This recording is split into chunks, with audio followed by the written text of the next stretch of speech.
crap. Akuma's here to hunt me down? Oh god, what should I do? Ihachi and Akuma are teaming up? Well, that's life sometimes. Hi, I'm Marvel DC Extension. Okay, why am I parroting Kitty Monk? Anyways, hey everyone, Marvel DC Extension Wrestlers here, and today I decided to do something a little bit different, and that is making my own Marvel vs. Capcom game. Now, Marvel vs. Capcom was obviously one of the most popular Marvel franchises, Marvel crossovers. It's also one of the most popular Capcom franchises. Obviously, Infinite was trash, but we don't consider that part of the roster or the franchise. And yeah, I said build my own. Now we'll address a few things. Any weird pauses, I'm gonna be having my cup of coffee because I need my coffee. But yeah, so that's why if there's any weird pauses, now y'all know this is because I'm having a cup of coffee. Now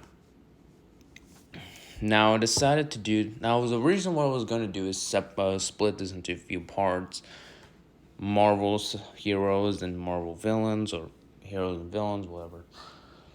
But yeah.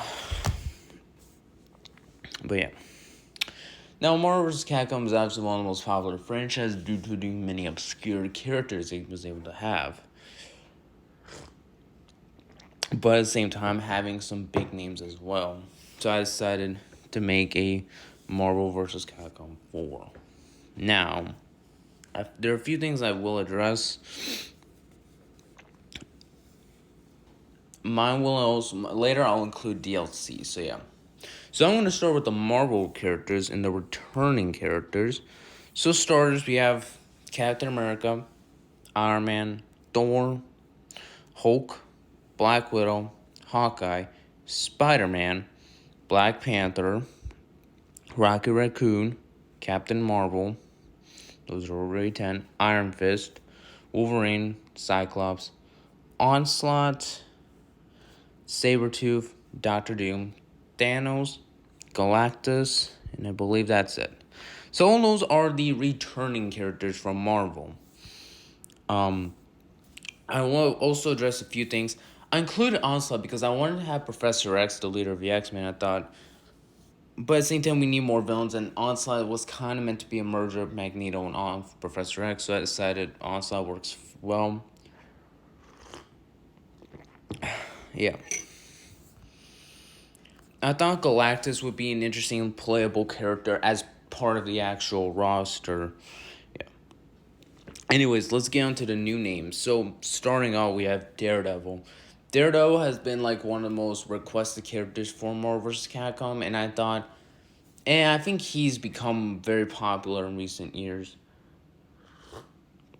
Because, when I think of Marvel now, we think of the Avengers, X-Men, Fantastic Four, Spider-Man, and Inhumans, or Guardians of the Galaxy. And so I thought he's a perfect representative.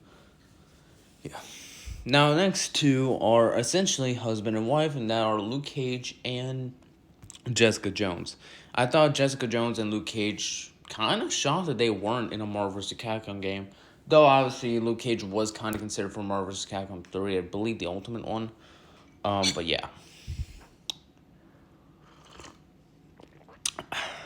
And I thought it is nice to get more diverse characters, And the Marvel vs. Capcom has always had these ridiculous. They've had Shuma Gorath in like half the game, so I thought, and he's like arguably one of the most powerful villains. So it's like he's an interesting villain to take. The next character up is actually another requested character, and that is the Punisher.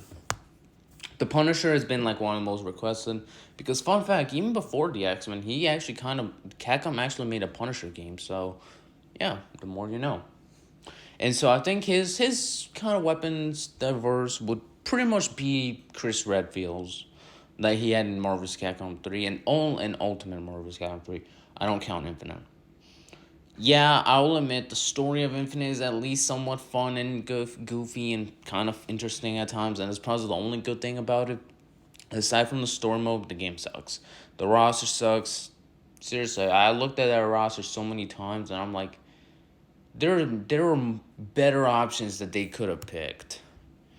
Like, and I'll make a fixing Marvel vs. Capcom Infinite video. That's for sure. So yeah. So the next character up, we have Mephisto.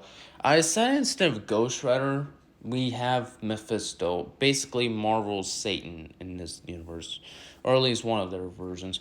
And I thought Mephisto works perfectly well. Plus, we need more villains. Like, I keep looking at a roster. I was like, yeah, I did a perfect job representing different villains, you know. And I think Mephisto works well. Plus, he's kind of in a way a replacement for Dormammu. Because I think people enjoyed his I think people liked him in Marvel's Capcom 3 because he was kind of not even, oh, he was never expected. Same with Spencer, Nathan Rad Spencer, and I believe in Infinite they just became jokes. By the end of the first roster we have is Kingpin. Now Kingpin was a very interesting villain. And I thought, yeah, he works well for a Marvel vs. Capcom game. Even though he would probably lose to like all of these characters, he is definitely a pretty unique threat. And plus, he's always referenced in Marvel vs. Capcom 3. So I thought, we need him in this game. Now, for some of the newcomers, we have Nightcrawler. Now, Nightcrawler was shockingly one X-Men they never did, which to to full disclosure, it's kind of understandable. I mean, teleporting characters are kind of the hardest one because you gotta animate their movesets well, and it's like, how do you do that well? So I can kind of understand. Yeah, but I mean, I think Capcom, if they plan to make a Marvel Capcom 4, which sad news, I don't think Capcom is very interested in making Marvel vs. Capcom 4. I apologize. It's just I don't think Capcom is that interested because if you really look behind the scenes of Marvel vs. Capcom 3 and Infinite, you would see that you would kind of understand that yeah, even a Marvel vs. Capcom 4 is probably not that likely to happen. But Nightcrawler was definitely one of the more interesting characters I thought, and I thought he would be interesting for this game. Next up is Hercules. Good old Hercules from the Marvel Universe. I thought we need more obscure picks. More like, whoa, that's a very interesting character. And I think Hercules is a pretty perfect character from Marvel. Yeah, sure, it's obviously not one most people think about, but I think he's a pretty interesting character for Marvel. Next up, we have Colossus. Now, I think he was in the X-Men Capcom games, not X-Men versus Street Fighter, if I remember correctly. But I know he's not been in Marvel's Capcom 1, 3, or Infinite, and I don't think he was in 2, so I said, let's bring Colossus back, unless they didn't. Yeah. Okay, so there's two characters. Now, our next newcomer is the Red Skull, and I think we need a villain, and I think, to be honest, full disclosure, I kind of agree and understand why Marvel vs. Capcom only had Venom as like the only Spider-Man villain. Now I know this is getting off topic, but I feel like there was always a reason they pick villains for like X-Men, Fantastic Four, Avengers, Captain America, and Iron Man to some extent. They never really did They never did Spider-Man villains, and to be honest, I kind of agree. Because I think Spider-Man villains have already gotten way too much recognition to a point that other rogues galleries do not, and I think it's best that we give them that. Other villains, yeah. That's why I pick Red Skull. Plus, if Marvel vs. Capcom was fine having N. Bison, I think Red Skull works perfectly well. Now, the next four newcomers are shockingly. We have the entire Fantastic Four: Reed Richards, Mr. Fantastic, Invisible Woman, Human Torch, and The Thing. Now, I know Human Torch was considered for Marvel vs. Capcom 3.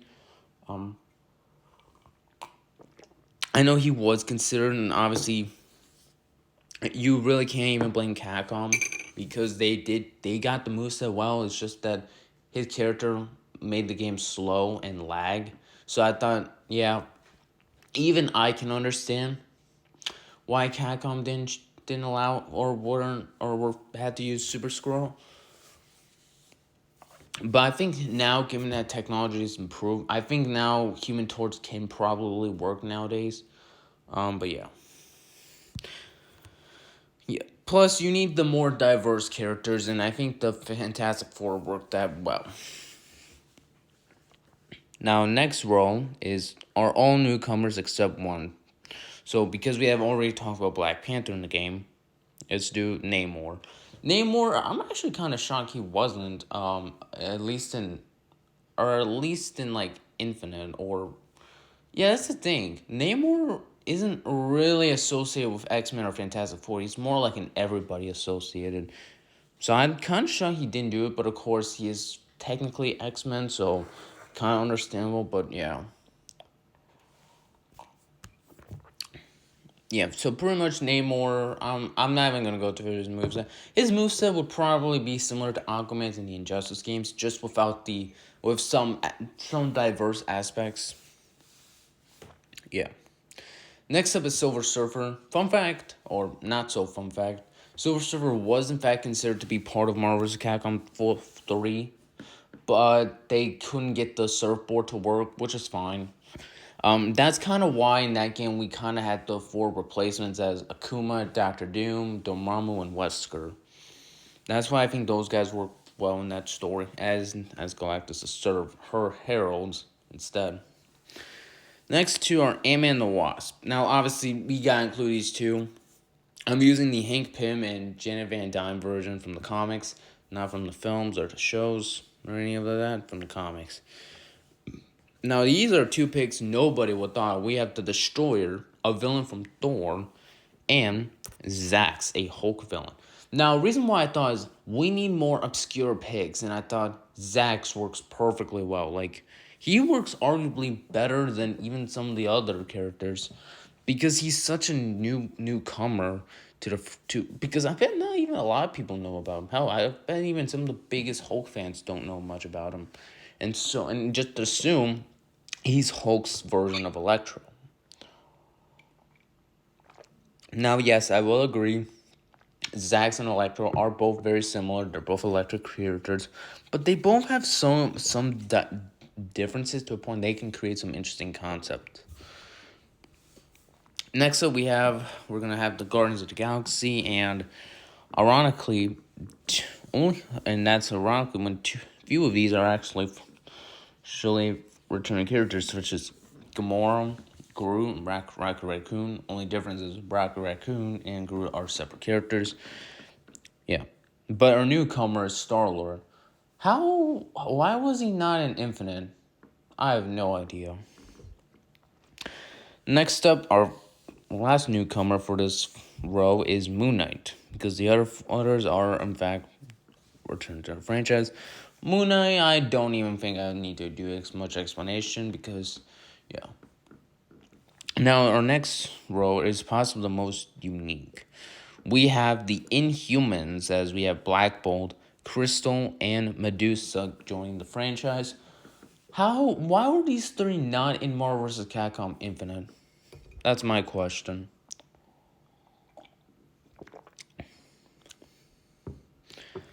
And speaking of Marvel vs. Capcom Infinite, we have Quicksilver and Scarlet Witch. How were these two not included in Marvel vs. Capcom Infinite? I believe if these two weren't, the roster would have been much more diverse. And yes, I do plan to make a Marvel vs. Capcom Infinite roster. I will warn you, it will probably be more upsetting than this roster because it's probably going to be a lot more heartbreaking. But to be honest, you kind of have to look at the way it was. But yeah, I think Quicksilver and Scarlet Witch were like the two characters that should have been added in the Infinite to at least give them more diversity. Next up, we have the Hood again, like with Zax and the Destroyer. Even though I do think Destroyer is a little bit more well known, I still don't think he's that popular. I think when it comes to Thor's most popular villains, it's just Loki, Gore because the movies, and of course the Enchantress and the Executioner and Hela. Those are like the only ones that come. But yeah. The Hood, we obviously need more, and to be honest, he's kind of been like a Punisher / Doctor Strange villain. So I think he would also work perfectly well. Plus, in case you all don't know, we need more diverse characters like, yeah, magical or weapon characters, etc. And finally, we have Maximus the Mad from the Inhumans. Perfect villain for this game. Perfect. Because we, of course, need more diverse. So that is the Marvel roster. Now, let's go into the Capcom roster. Now, this one is a lot more different because, unlike Marvel, these are all different franchises. So I'm going to first start with Devil May Cry. And we're going to first start with the returning characters, which are Dante and Trish, and also Virgil. Those are like the only three returning characters from the games. So starters, but you're gonna start off with Nero. He's coming to the franchise as well as Lady, and a character named Arkham. He's essentially one of a villain in the series. And finally, we have the main villain, Mundus. I thought he should have been at least in one of these games at the very least, as like a fun character or goofy character at best. Now we have Resident Evil, and yeah, to get the ones out of the way, we have Chris Redfield, Joe Valentine, and Albert Wesker. Those are the only returning characters. The newcomers, we have Leon Kennedy, Claire Redfield, Metris, I keep forgetting his name, but it's like Metris something. I don't know. And I believe the next one is Ada Wong. I need to check again. I apologize, but it's like, yeah. I've only started learning more about Resident Evil, and yeah. Now, Street Fighter, all these are just returning characters. There really isn't any diverse character I was able to think of. Like, we have Ryu, Ken, Chun-Li, Cammy, Crimson Viper, even though I know she's not that popular, but I think she deserves more recognition, and Bison, Akuma. I think with the Street Fighter and the X-Men, they kind of have to be the most, unfortunately, the most generic and the most basis. Whereas the others can definitely get more shine in. But it doesn't take away from the Marvel versus Capcom. Plus, with Marvel, I was still able to get more diverse franchises as well. I got the Inhumans as well. So yeah. Now as for the Mega Man series, we got original Mega Man, X and Zero, Sigma and Tron, who are all returning. Whereas newcomers, Baz and Dr. Willie. Dr. Willie, I think, will kind of be like Dr. Bostanovich from Tekken as a fun scientist, goofy character. Dark Stalkers. Now, this is arguably the one where it gets the most interesting. So we have four returning: Jeddah, Hisenko, Felicia, and Morgan. John Talbane will essentially be will come to the franchise. Yeah, and I think he's a very interesting pick. And next up, we have Dimitri. He's been a very popular character to request for the franchise, and I thought, yeah. And finally, we have Pyron for Darkstalkers. Obviously, I'm gonna get to DLC later, but I might warn you, it's gonna be shocking when I say it. Now, the reason why I choose Pyron to be in the game's roster is the same reason why I chose Galactus to be in the game roster, is to get the more diverse. Plus, it will be actually kind of interesting to see them as main bosses. Plus, it also kind of works well as well. Finally, we have the Beautiful Joe series because the next row is the more diverse ones. So we have the only returning character. It's just the title character, Beautiful Joe. So no, all the others are newcomers. We have Jet Black. Forgot his mom's name, but her. We have Captain Blue and Captain Blue Jr. and Alastor, as well as Sexy Sylvia, if that's how you say it. All of those characters are newcomers. Now we have to the final one. We have our only returning character will be Amatraz. The newcomers, Ashram. The next two I have no idea. The other ones, the last three, one is the main antagonist in Ashura's Wrath. The other two are Yami and the Spider Queen from Akami from Amaterasu. So that's pretty much the Marvel vs. Capcom 4 roster. Now, I did save something for DLC, and this is where I'm actually going to be including Mortal Kombat and DC characters as part of DLC. Now, the reason why is because they've actually kind of referenced Mortal Kombat and DC in a lot of ways. You know, believe it or not, in the Marvel vs. Capcom 3, Wolverine actually calls Rio Karate Kid, which is ironic given that DC Comics has a character named Karate Kid. Which I think is ironic. The character Spencer, he's had multiple references, There's one part where if he essentially, where with his arm, he grabs you, he says, "Get over here," as a reference to Mortal Kombat. Scorpion, "Get over here." He also has a tagline where it's like that, where it's a reference to the Dark Knight. But yeah. Not to mention, Mortal Kombat often gets put with many of Capcom. Mortal Kombat characters often get put with Capcom characters. Like, there's Mortal Kombat versus Street Fighter, but then there's Mortal Kombat versus Darkstalkers. There's Chris Redfield versus Striker. Let's see. There's also Scorpion versus Dante. Dark Khan from a Mortal Kombat vs. DC Universe versus Ultron Sigma, which is Marvel vs. Capcom Infinite.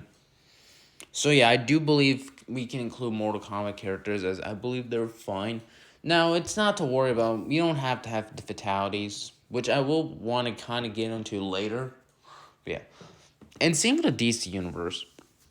So pretty much this is the DC's Mortal Kombat and DC roster. So you have Scorpion, Sub-Zero, Katana, Raiden, Jade, Johnny Cage, and Baraka. Those are the only Mortal Kombat characters coming to the franchise. Now I don't want to make this like a Marvel versus DC versus Capcom versus Mortal Kombat. I just want to do a small step as a small fun DLC. And as for the DC's roster, we have Batman, Superman, Wonder Woman, The Flash, Aquaman, Martian Manhunter, and a Reverse Flash. I did not want to go with the Joker. I want to do someone that's a lot more shocking. And I believe Reverse Flash works perfectly well. So yeah, that is my Marvel vs. Capcom 4 roster. Now I will also address the Mortal Kombat DC characters are just part of DLC 1. I do have some more diverse characters coming in. So yeah, do not worry. And this isn't just Mortal Kombat versus DC versus Marvel versus Capcom. This is just strictly Marvel versus Capcom 4. Yeah. So overall, hope you enjoyed this video. Like, share, and subscribe, and I'll see y'all next time. Goodbye.